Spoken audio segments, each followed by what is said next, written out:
Hello, friends. Welcome to IELTS Smart Prep. I am Simranjeet and I'll be your IELTS trainer. The topic for today is Introduction to IELTS.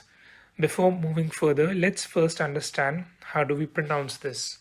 I've heard many people mispronounce it, but don't worry, I'm here to help. It is IELTS. It's IELTS. So, the topic covered in today's video would be the following: introduction, types, scoring, sections, learning resources, and results. So, moving on, IELTS is an acronym for International English Language Testing System. It is basically a proficiency test for non native English speakers like ourselves if we want to study or work in a country where the primary language is English. This test checks our level of expertise in English. Now, you may ask, what does non native mean? It simply means people of countries where the primary language is not English. For instance, India, China, or other Asian or African countries. Now, this test was created by Cambridge University. So, we need to understand that any listening that we'll be doing in this test would have a UK accent. Now, we know that the test was created by Cambridge University, but it is conducted by two agencies, namely IDP and British Council. They conduct tests in various countries. So when you guys would be filling the form, you will be given an option to choose either IDP or British Council. Now, there is a lot of misinformation around this, but trust me, both are the same. There is no difference between the difficulty of exam. Now, the cause of this misinformation is if a person gave the exam for the first time and say he chose IDP and was not able to clear it. He thinks that IDP might be more difficult and ends up choosing British Council the next time. And if he clears the exam, he thinks that British Council is easier than IDP. But we need to understand that this is not the case. Both are exactly the same in terms of difficulty. Now, the next one is the type that you should pay attention to. It's academic or general training. Now, academics is if you want to study in any university in countries, say US, UK, Australia, or any other primarily English speaking countries, you have to choose academics. For everything else, for instance, you may want to work in these countries or say apply for PR to Canada or any other country, you have to choose general training. Now, it's important to note that if you choose the wrong one, in that case, your score will not be accepted, even if you scored very well. So please take care of this when you fill the form. If you have any queries, feel free to write them in the comment section. I'll be more than happy to help you. The next type is paper-based or online-based. Earlier, IELTS was only conducted using a paper-based medium. But since all the exams are moving online, they have also started conducting IELTS online. Now, my suggestion would be to go with the type that you are comfortable with.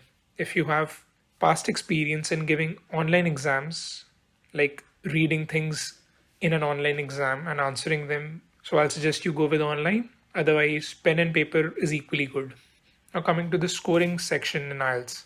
In this exam, for the final result, you won't be given marks or points. The final result is in the form of bands, the lowest one being 1 and the highest one being 9. Now, typically 0 is not awarded. It is only awarded in the case when you do not go and write the exam. Now, the bands move in the increments of 0.5. So the highest would be 9, then would be 8.5, 8, 7.5. You get the idea. However, there is a catch here. These bands are specific to the 4 sections in the exam as well as overall. I'll explain this in the subsequent part of the video. Now, there are 4 sections in the exam, that is listening, reading, writing, and speaking. Now, we need to understand that the exam will be conducted in the same order as I've mentioned. First will be listening, then reading, then writing, and finally speaking would be conducted on a different day. The score requirement, as I mentioned in the earlier section, would be for both individual sections as well as overall. For instance, a company might ask you to score at least 7 bands in all the sections and then at least 8 overall. For instance, if you score a 6.5 in the writing section, you would still not be eligible because you haven't cleared the sectional cutoff of 7. Coming to the listening and the reading section, both of these sections have 40 questions where plus 1 mark is awarded for each correct answer. Suppose you score a 40 or a 39 in listening, so you will get a 9 band. And similarly, if you score a 38 or a 37, you will get 8.5 bands. Same is the case with reading, plus 1 mark for each correct answer. Now in the listening section, you'll be hearing audios for about 30 minutes, and you'll have to answer those 40 questions in these 30 minutes.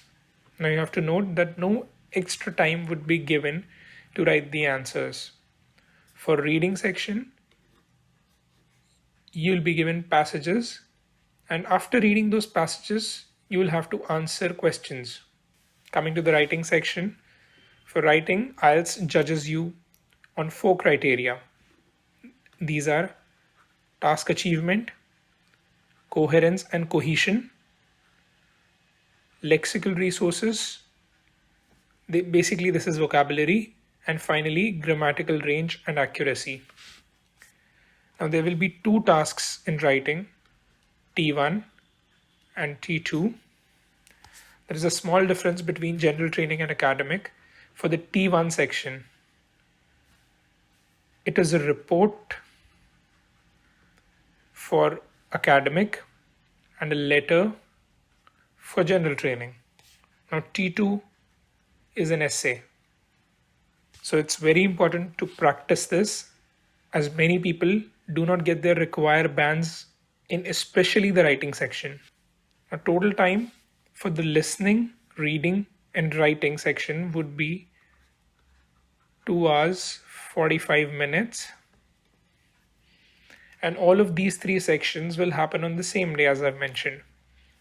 Now coming to the speaking section, this is kind of an interview which will last for about 11 to 14 minutes and will happen on a different day.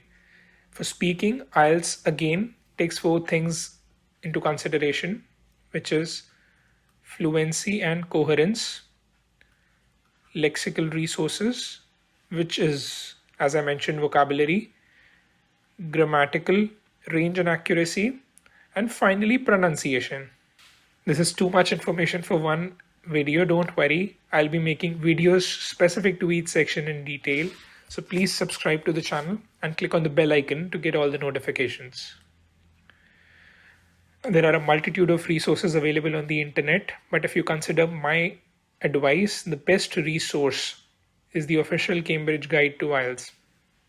For practice, the Cambridge Practice Tests for IELTS series is there.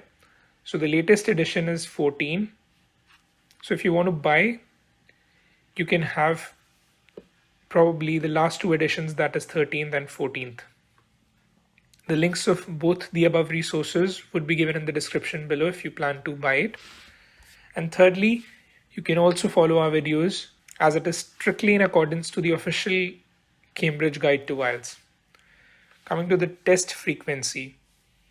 As I've already discussed, this test is conducted in 2 types. One is academic and one is general training. So it is important to note that academic is conducted 48 times a year, which accounts to 4 times a month.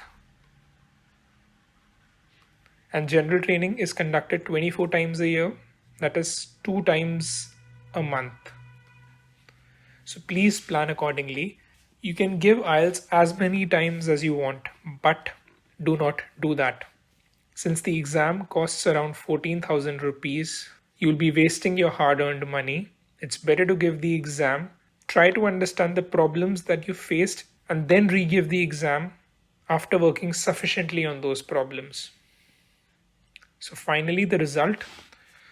The result of the exam is published 13 days after your exam is complete, and you'll receive an email for the same. If you wish to have a hard copy, It takes some time. It usually is 30 days after the online result. So please note, you will first receive the online result, and post that you'll get the hard copy, using which you can apply to various universities, or you can send it to your organization if you are planning to work somewhere else. Now, one extremely important thing to note is, to apply for this exam, you need to have a passport. Since you will give this exam if you want to go abroad, so it makes complete sense. So please make sure that you apply for your passport and plan your exam accordingly to avoid any last minute rush. For any further questions, you can comment and I'll be happy to answer those. If you like this video, please press the like button and make sure you subscribe to the channel, as we'll be adding more videos regularly to help you ace IELTS. Thank you. Peace.